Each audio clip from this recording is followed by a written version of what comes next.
Sa kanyang pagbisita sa Archdiocesan Shrine of St. Vincent Ferrer sa Bogo City, Cebu noong nakaraan linggo, ipinagdasal ni Vice President Sara Duterte ang pagbabalik sa Pilipinas ng kanyang amang si dating Pangulong Rodrigo Duterte na kasalukuyang nakakulong sa Scheveningen Prison sa The Hague habang hinihintay ang paglilitis sa kinakaharap nitong kasong crimes against humanity.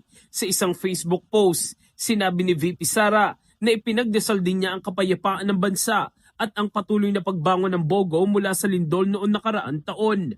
Ang post ay inilabas isang araw bago magtipon ng Senado bilang impeachment court para simulan ang pagdinig sa reklamong impeachment laban kay Duterte.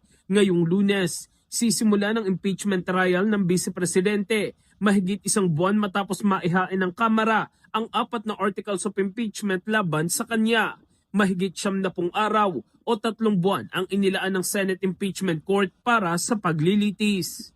In the heart of changing lives, ako si Brigada Jigo Custodio ng 105.1 Brigada News of Manila, the Music News Authority.